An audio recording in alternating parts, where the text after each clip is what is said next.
일주일 안에 또 모든 게 바뀔 수도 있는 시간 그럼요. 아니겠습니까? 네, 예. 우리 대한민국의 특히 대선 같은 큰 빅 이벤트에서 일주일은 어떤 일이 일어날지 모르죠.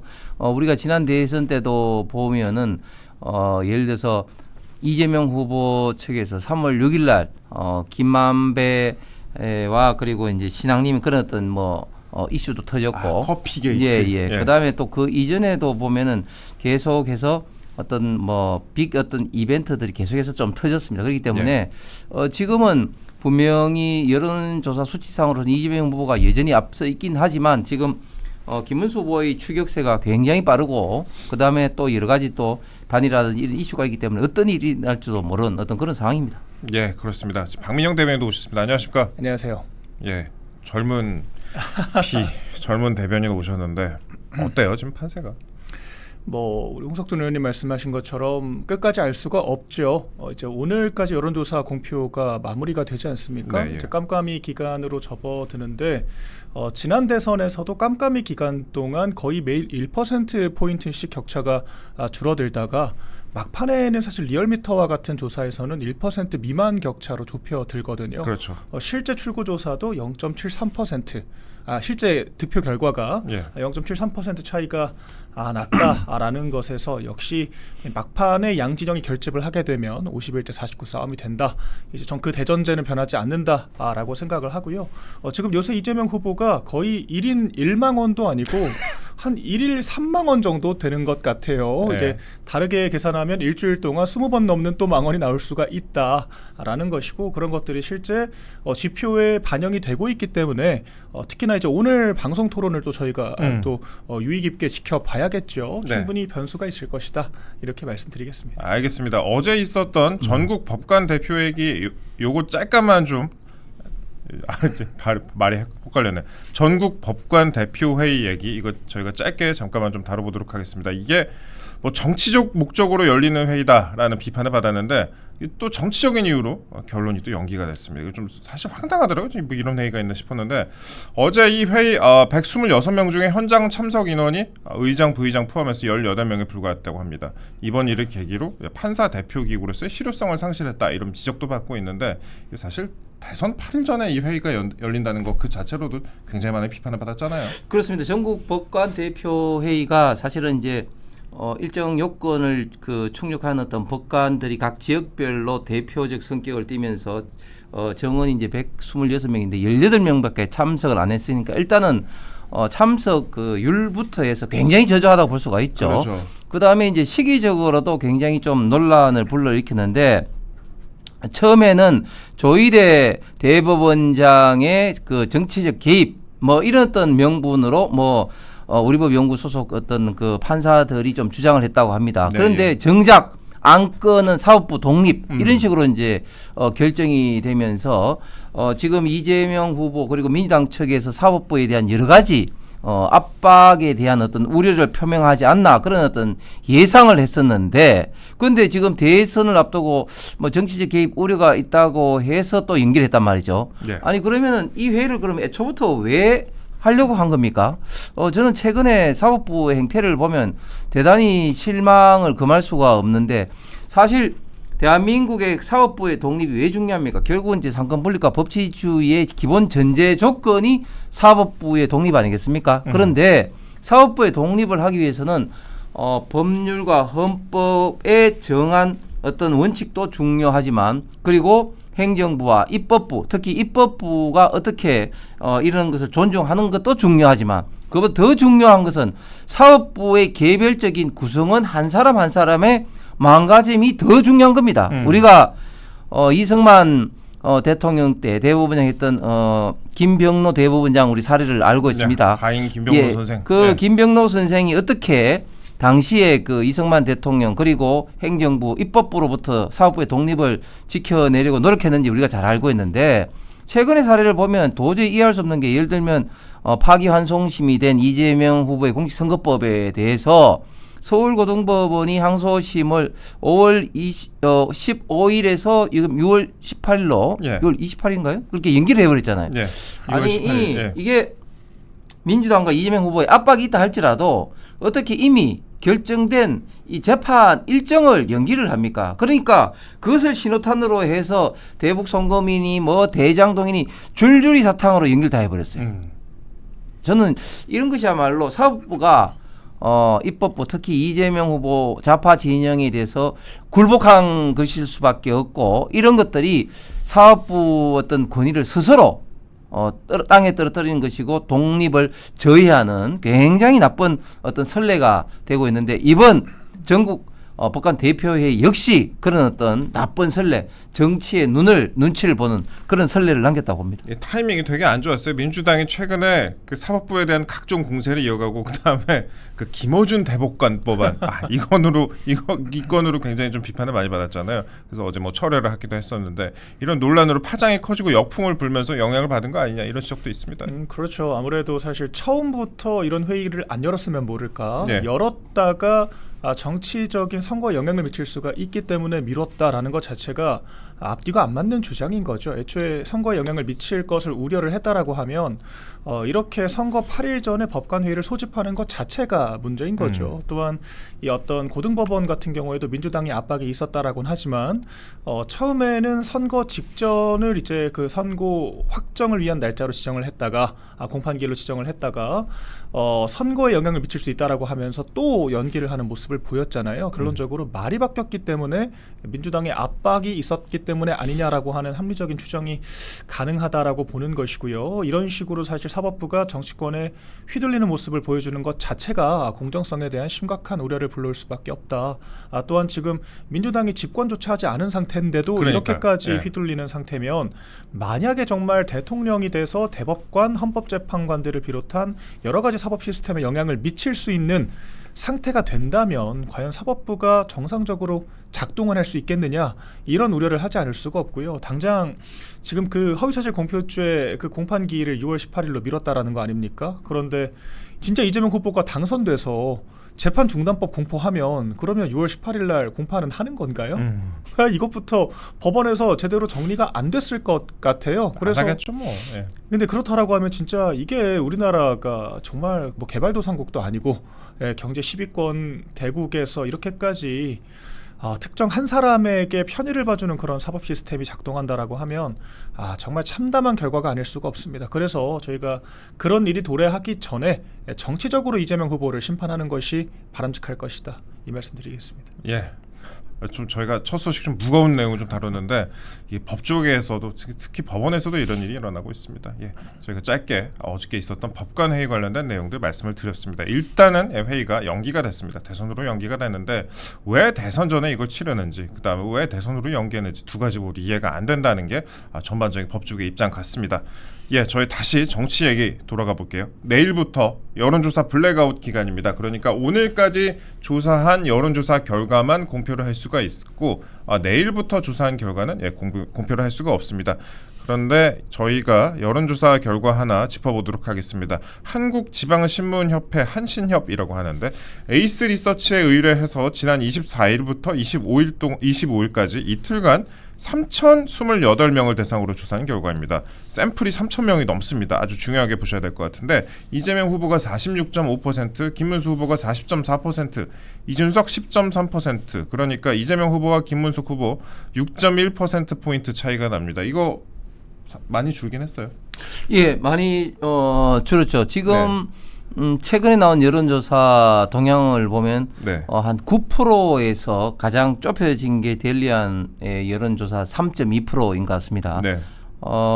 평균적으로 봤을 때 지금 현재 5%에서 한 6% 정도의 여론조사가 저는 합리적이 않나 생각을 합니다.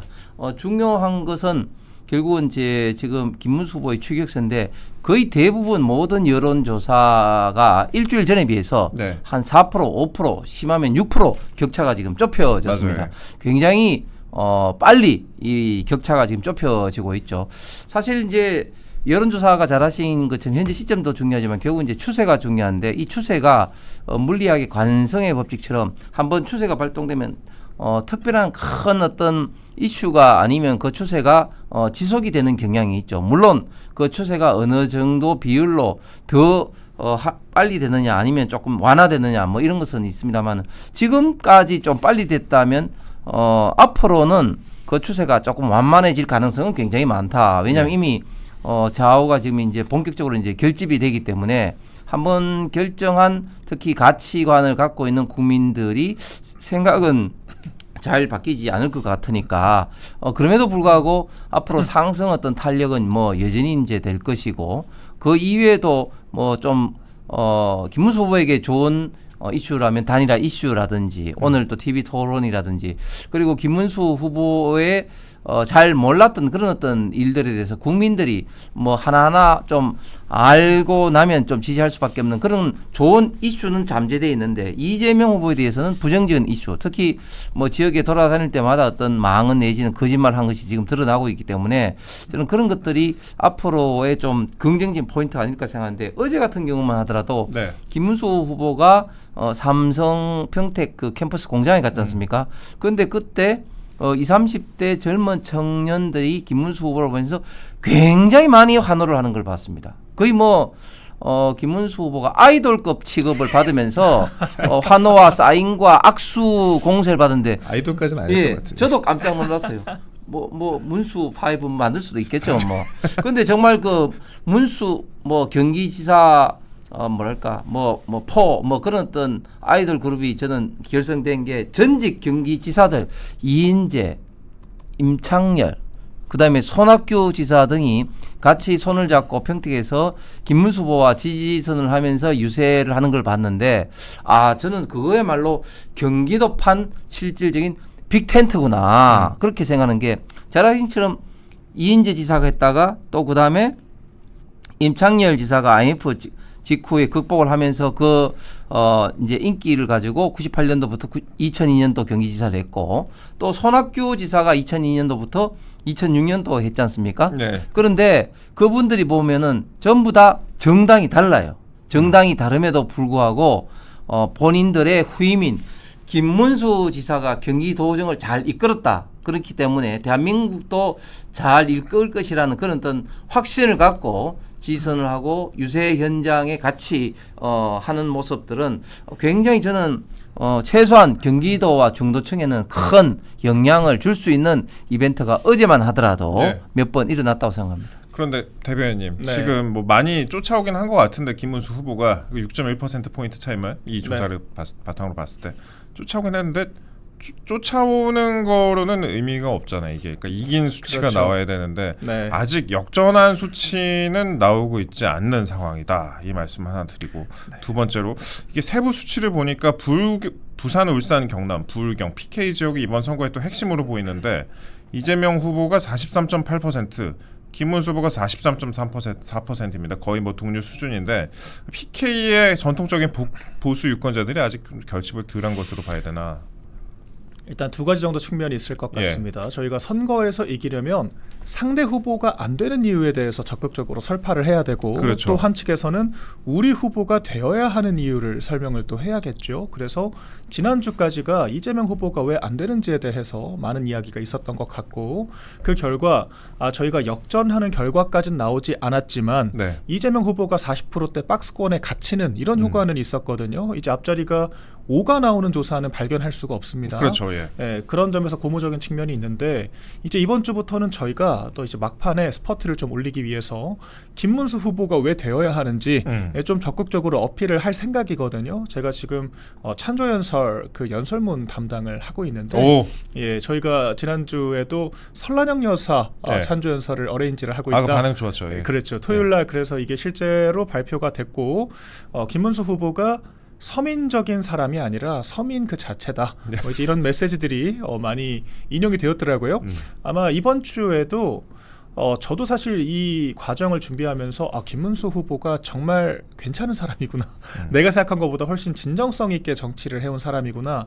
이런 생각이 들었습니다. 이를테면은 그 과거 노동운동을 하면서 여공들에게 했던 그런 에피소드. 그러니까 여공들에게 그 노동법을 직접 알려주기 위해서 자취방까지 찾아가서 먼저 들어가서 밥도 차려주고 심지어는 여공들 잠든 동안 양말도 빨아주고 이제 이런 에피소드들 정말 소소하지만 누군가 알아주기 위해서 하는 행동들이 아니거든요. 그분들께서 직접 증언을 하고 있기 때문에 저희도 알 수 있었던 양말까지 것들이고 마셨다고. 예. 그리고 이제 한센인들도 직접 찾아가서 경기도 지사 시절에 제도적으로 해결을 해주면 물론 경기도지사 8년을 마감하고 처음 일정이 이제 호남 지역에 있는 한센인 병원에 찾아가서 피고름을 닦아주는 봉사를 수개월 동안 했다. 이제 이런 제가 사례들을 직접 접하다 보니까 이 사람만큼 진정성 있게 살아온 사람이 없겠다. 그런 생각이 많이 들었거든요. 그래서 충분히 파급 있는 그런 좋은 에피소드들이 많이 나올 수 있을 것이다. 이번 주에 그렇게 기대를 하고요. 또한 지금 TK, PK 지역에서 박빙인 것처럼 보이는 것이 저는 오히려 실제 득표율에서는 김문수 후보에게 웃어주는 결과일 거라고 생각합니다. 사실 지난 대선에서도 윤석열 후보가 여론조사상으로는 호남 지역에서 거의 30% 가까이 득표하는 결과들도 있었어요. 그렇죠. 그런데 20%도 안 나왔죠. 실제 투표로 가면 10%대 15% 초반, 10% 초반. 예. 그쵸, 10% 초반이 나왔습니다. 그래서 실제 투표장에서는 아무래도 전통 지지층은 좀 관성적으로 투표를 하게 될 가능성이 크다. 더 정확히는 내가 이래서 이재명은 안 된다라고 생각을 했던 거지. 이런 것들이 상기가 되면서 막판 대결집이 일어난다라고 하면 지금 지표에 비해서는 그 김문수 후보가 훨씬 유리하게 작동할 수가 있죠. 그러니까 지금 PK도 비슷한 것처럼 보이고 TK도 30% 이상 나오는 것처럼 보이지만 실제 이재명 후보가 TK 지역에서 30% 이상 득표할 확률은 전 굉장히 낮다라고 생각을 하기 때문에 충분히 이제 반등의 모멘텀은 있다. 그렇게 볼 수 있을 것 같습니다. 예, 그렇습니다. 그러니까 PK 같은 이제 전통 지지층에서 실제 투표에서는 실제 선거에서는 좀 다른 수치가 나올 것이다. 이렇게 좀 말씀을 하셨고, 그리고 사실 아까 저희가 의원님하고도 말씀을 좀 나눠봤지만 HMM 이전 같은 경우에도 이제 부산에 가가지고 그 얘기를 했었는데 이것도 이제 공약집에서 또 빠졌다고 하니까 이재명 후보의 공약집에서 빠졌다고 하니까 이것도 PK 표심에 또 상당한 영향을 줄 것 같습니다. 그렇습니다. 김문수 후보는 이제 본인이 어떻게 대한민국을 이끌어갈 것인가에 대한 어떤 정책적인 부분에 대해서 좀 집중할 필요가 있고, 그럼에도 불구하고 이재명 후보가 된다면 우리 대한민국의 법치주의가 어떻게 될 것인지, 또 거짓말하는 사람이 되면 범죄자가 되면 안 된다는 어떤 점, 특히 포퓰리즘 어떤 정책으로 미래 세대 청년들의 삶과 그리고 그분들의 어떻게 보면 좀 자원을 약탈하는 어떤 그런 어떤 정부가 될 것임을 끊임없이 국민의힘과 그리고 저희 같은 사람이 이제 설파를 이제 해야 됩니다. 특히 영남 지방 같은 경우는 이미 공식적인 지지율에서 TK는 이제 이재명 후보가 30% 이제 꺾인 지 벌써 오래됐습니다. 그리고 PK 같은 경우도 지금 이재명 후보가 한때 40% 후반까지 가고 비등비등하게 나왔지만 지금은 이제 확실하게 좀 꺾이고 있다. 그럼에도 불구하고 PK는 이재명 후보의 어떤 지지율이 아직까지는 좀 본격적으로 꺾이기는 직전인 것 같은데, 그렇기 때문에 이재명 후보가 PK 지역에 대해서 했던 여러 가지, 민주당이 했던 여러 가지 잘못된 정책 실현, 이런 부분을 강력하게 더 부각을 해야 됩니다. 저는 방송이나 유튜브에서 나갈 때마다 그런 어떤 부각을 하는데 이런 거죠. 첫 번째, PK에서 가장 중요하게 여겼던 것이 이제 사천의 우주 항공청 이제 설립이었습니다. 그런 점을 윤석열 대통령이 공약도 했고 국민의힘이 이제 법안도 했는데 그것을 민주당에서 과방위에서 거의 2년 동안 잡고 통과를 안 시켰습니다.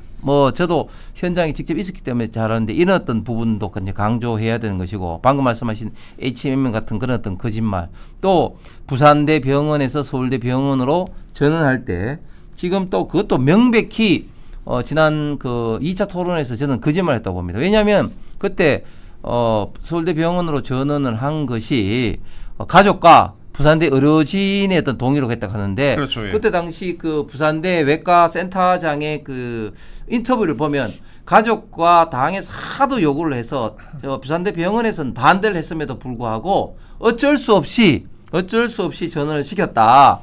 그런 어떤 인터뷰 내용이 있습니다. 그렇기 때문에 가족과 부산대 병원에 동의를 해서 했다. 이거는 명백히 거짓말이다. 그리고 그 점에 대해서는 김문수 후보도 지적을 잘했지만 이재명 후보가 말만 하면 지역 균형 발전 어쩌고 하는데, 지역 균형 발전에 있어서 가장 중요한 키 커런트 핵심 요소는 결국은 산업, 교육, 의료입니다. 그런데 의료 부분에 있어서 우리 대한민국 최고의 외과, 권역별 외과 센터인 부산대 병원도 못 믿고 전원을 하면, 그러면 이 균형 발전을 뭐 이루겠다 이런 말은 뭐 몸에서부터 다 거짓말하고 있다는 게 드러나는 거죠. 네. 그리고 또 그때 또 재밌는 게 이제 김문수 후보가 성남 의료원 이야기를 이제 했지 않습니까? 그러니까 이제 이재명 후보가 성남 의료원은 뭐 혈관 관련된 게 없다 이렇게 하는데 분명히 있어요. 있는데 그것도 이제 거짓말했다는 거 이야기하고 저는 또 한 가지 굉장히 강조할 게 뭐냐면 권영국 후보가 네. 가덕도 공항에 대해서 이야기했습니다. 가덕도 공항이 무안공항보다 더 이제 철새도래지고 해서 버드 스트라이킹 우려가 있기 때문에 이거 제거해봐야 되지 않느냐 이렇게 이야기하니까 하는 이야기가 그거는 뭐 정치적으로 결정됐고 뭐 취소를 하면 더 큰 후유증이 있기 때문에 나가야 됩니다. 그런 식으로 이야기를 한 거예요. 그러니까 이 가덕도 공항이 PK에 얼마나 중요한 어떤 사업인지는 언급 없이 그냥 정치적으로 결정됐기 때문에 취소를 하면 더 큰 문제가 있다. 이런 식으로 접근을 하고 있다는 거죠. 이런 것들을 우리가 PK 부산 시민들에게 더 강력하게 알려야 된다. 근데 요즘 저는 참 고마운 사람이 권영국 후보인데 고마워요. 왜? 권영국 후보 지지율 오르면 올수록 그 이재명 후보 지지율 깔아먹는 거 아닙니까? 그래서 요즘 이 네티즌들이 하는 거 보면 권영국 후보 이제 별명이 잉글랜드잖아요. 잉글랜드. 영국. 잉글랜드 신사답게 더 끝까지 열심히 해 주셨으면 좋겠습니다. 왜 잉글랜드가 있네. 알겠습니다. 근데 우리 대변인님 지금 사실 지난주에 어떻게 보면은 헛발질 덕을 많이 봤잖아요. 네. 사실 커피 120원 이거 굉장히 그렇죠. 이거 굉장히 컸고 호텔 경제론 이것도 어마어마했어요. 거기다가 김어준 대법관법 이렇게 네. 사면타가 있어가지고 사실 게임으로 보면은 이게 자동 사냥 비슷하게 아무것도 안 했는데 갑자기 이제 지지율이 올라가는 그런 측면도 있었어요. 물론 이제 많이 봤죠. 국힘도 열심히 했고 김문수 후보도 열심히 했지만 이게 보면은 상대방의 헛발질 덕을 상당히 많이 봤는데 어제도 보면은 뭐 청년 세대를 언급하면서 이재명 후보가 뭐 극우화되어 있다 이런 얘기도 했었고 울산포 항공대 발언을 하기도 했습니다. 이렇게 크고 작은 헛발질이 계속 좀 이어가고 있는 그런 상황인데 자, 왜 헛발질 말씀을 드렸냐? 오늘 이제 마지막 토론이 있습니다. 마지막 토론이 있는데 마음 같아서 토론 한 10번 했으면 좋겠어요. 10번 정도 해가지고 다들 어떤 정책을 가지고 있는지 토론 좀 했으면 좋겠는데 오늘 벌써 끝입니다. 벌써 끝이에요. 그래서 여러분들 앞으로 어떤 내용을 말하는지 알 수가 없으니까 오늘 토론을 꼭 보셔야 되는데 오늘 토론이 정치 분야입니다. 사실상 이것도 이제 제한이 없는 분야잖아요. 정치 같은 것도 그렇죠. 제한이 없는 분야고 그러니까 헛발질이 나오기에도 굉장히 쉬운 분야기도 하고요. 그래서 김문수 후보나 이준석 후보 어떻게 나설 것으로 보십니까?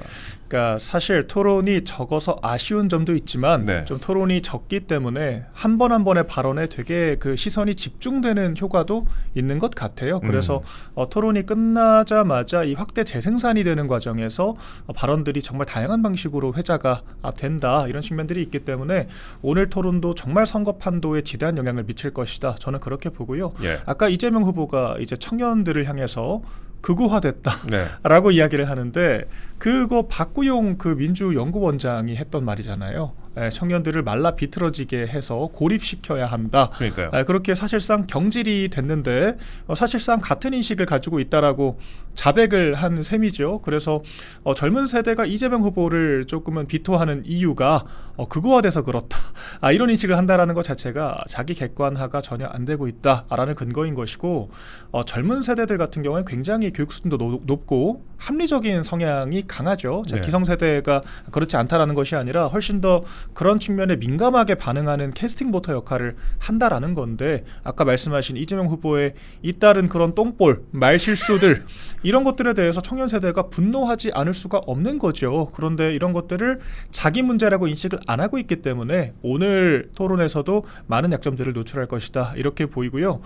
김문수 후보와 이준석 후보는 오늘도 마찬가지로 좀 협공하는 양상을 보이지 않을까 네. 생각이 됩니다. 단일화는 안 한다고 하는데 협공을 하는 사실 뭐 단일화가 지난 그 안철수 후보와도 네. 마지막 방송 토론 직후에 그렇죠. 새벽까지 토론을 해서 결론을 냈었기 때문에 뭐 알 수 없는 것이고요. 네. 그래서 오늘 방송 토론에서도 비슷한 양상으로 이재명 후보의 그런 어떤 통합을 저해하는 정치적인 잘못된 발언들이라든지 아니면 이제 그 사법부까지 장악하려고 하는 이 삼권 분립 자체를 훼손하는 문제 이런 것들은 진짜 정치 분야에서 냉혹하게 짚어줘야 하는 거거든요. 네. 그리고 지금 또 하나 문제가 되는 것이 4년 4년 연임제 그러니까 지금 국회에서 총리를 선출을 하고 4년 연임제로의 개헌을 하겠다.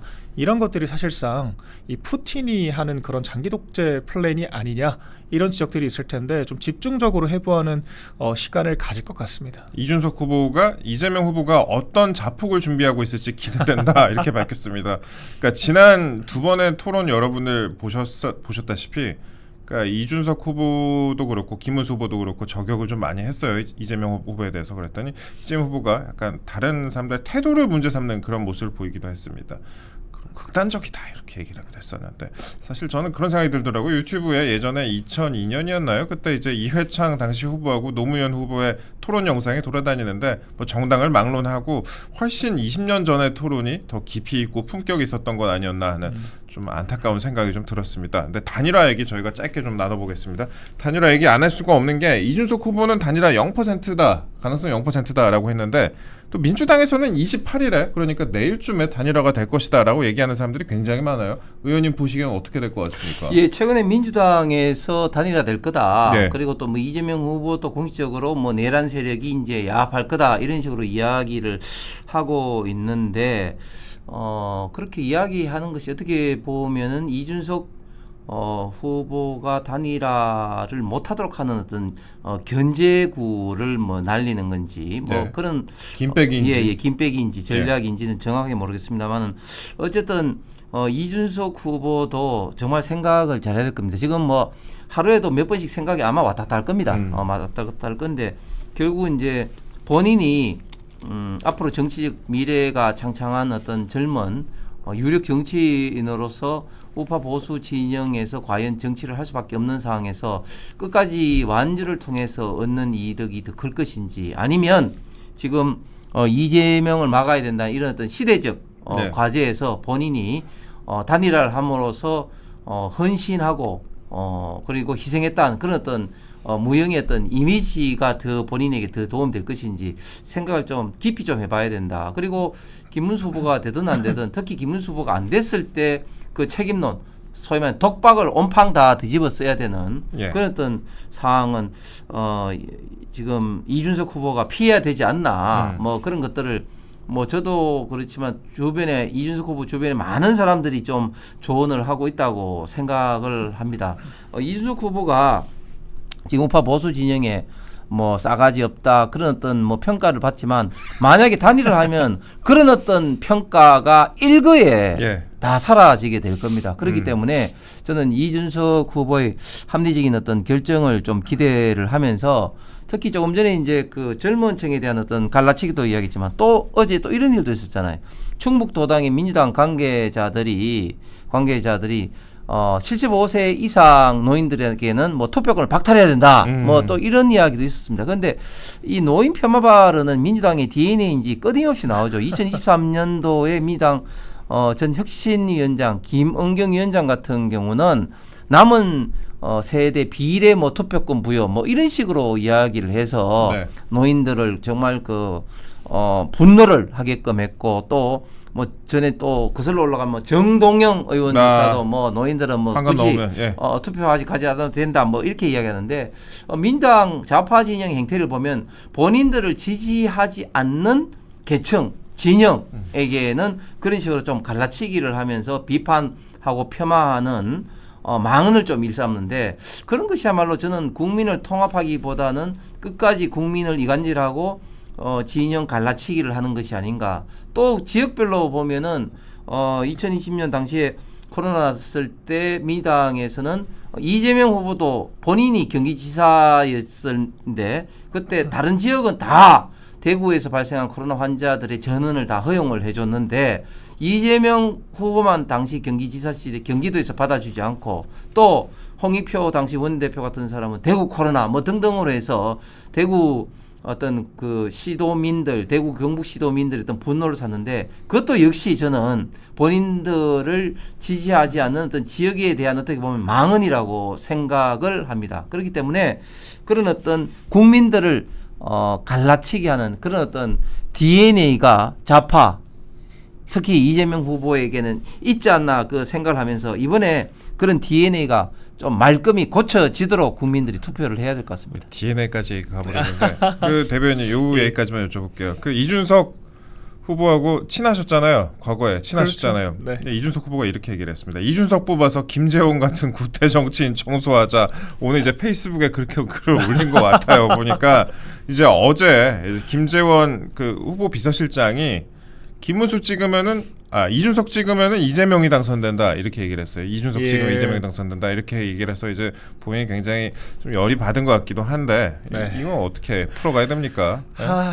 사실 제가 그 누차 말씀드렸듯이 이 단일화 이슈 같은 것들 특히 정치가 아니라 인문학적으로 좀 풀어가야 할 좀 문제라고 생각을 하거든요. 그러니까 상대방의 입장과 상황 그리고 니즈 여러 가지 것들을 우리가 복합적으로 고려해야 되는데 약간 저희 당의 필요성만을 지나치게 좀 강조를 했던 것이 아닌가 저는 그런 생각도 조금 들고요. 그럼에도 불구하고 아직 여지는 남아있다라고 생각합니다. 이준석 후보의 그런 어떤 발언이 미묘하게 달라진 건 맞거든요. 지금은 김재원 후보에게 좀 초점을 맞춘 것처럼 보이지만 이재명 후보의 당선이야말로 다가올 환란이다. 이런 표현을 지금 거듭 사용을 하고 있어요. 이렇다라는 것은 당장 대의는 이재명 후보의 당선을 막는 것에 있다. 이런 공감대 자체는 전 있다라는 생각이 들고요. 그렇기 때문에 당장 이 내부의 그 속사정 그러니까 좀 감정 싸움은 좀 누그러뜨린 상태에서 더 대승적으로 볼 필요가 있다. 이 말씀을 드리고요. 정말 만에 하나 단일화가 성사되지 않는다라고 하면 김문수 후보를 중심으로 똘똘 뭉쳐서 막판에 최대한 그 지지세를 끌어당기는 것도 방법일 수밖에 없죠. 결론적으로 이준석 후보가 어찌 보면은 상당 부분 이재명 후보에게 갈 수도 있는 그런 좀 젊은 층의 지지를 흡수하고 있는 것도 사실이기 때문에 저희가 전통 지지층들을 최대한 결집시켜서 막판에 대결집을 통해서 승부를 하자 뭐 이런 여러 가지 플랜 B, C까지도 고려를 해야 될 것 같습니다.